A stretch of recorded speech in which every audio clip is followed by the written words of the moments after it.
Hi, this is Dave Ford, President and Founder of the Atlantic Gold and Silver Center. Today is Saturday the 14th of July 2018.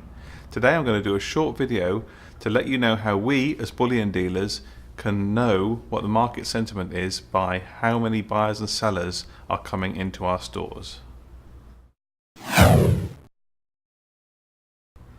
Okay, so as dealers, we see people coming in, buying and selling gold and silver at different times of the day, different times of the week, month and year.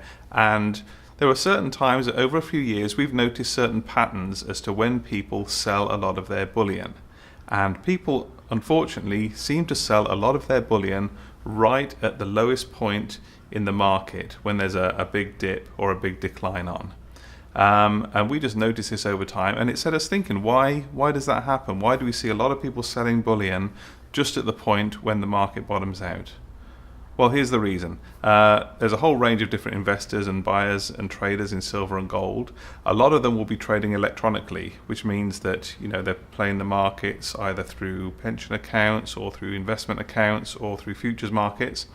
And what they will do is when they see price declines, if they get discouraged by the price, all they have to do is click a button and they've sold their position and they don't have to worry about it anymore. So if there's a decline in the market and people want to sell, those people will be fairly early on sellers.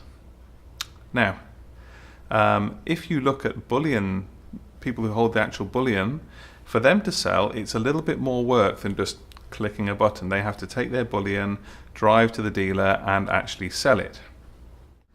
Now the fact they actually have to physically take their bullion to sell it means that there's a lot more work involved in selling physical bars and coins than there is in selling an electronic position. This means that those people have to have a very good reason to sell or be particularly motivated to sell more than the electronic traders in order to dispose of their bullion.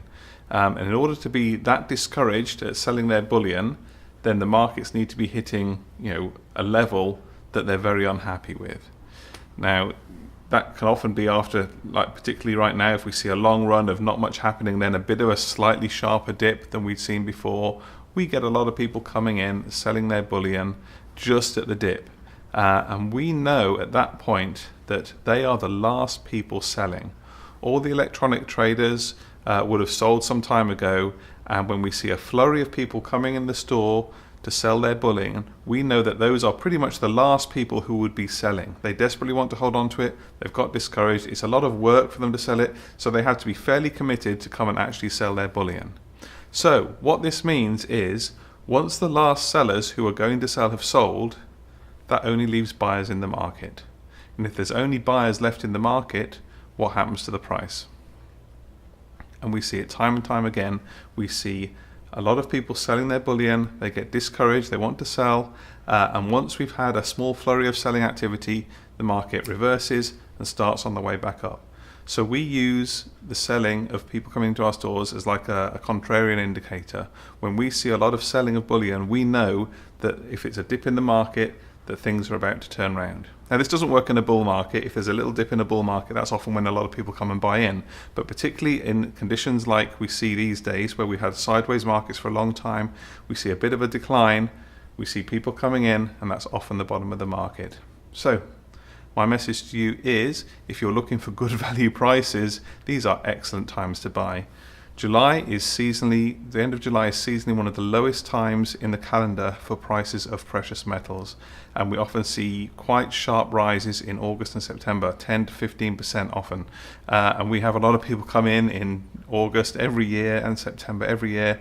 Oh, I was thinking of buying in July, I saw the low price and they didn't come in buy. You're not going to get the price of July when you come in September to buy, I'm afraid. It's just not going to happen. So if you're looking for a good price, this might be, this next couple of weeks, these lows that we're seeing now at the end of July, these could be one of the last big dips before we start to see prices run up later in the year. With places like China and Russia continuing to hoard gold at incredible rates, with so much uncertainty in the world, currency devaluations, trade wars, political uncertainty in the US and elsewhere, there's so much uncertainty around the world that gold should be going very, very high, and at some point it will start to move up just to represent all the geopolitical, economic risk in the world. So Have a look at the prices. Don't be scared of the dips. Gold long term is an excellent value right now, as it has been for thousands of years. Thanks very much. I'll see you all again soon.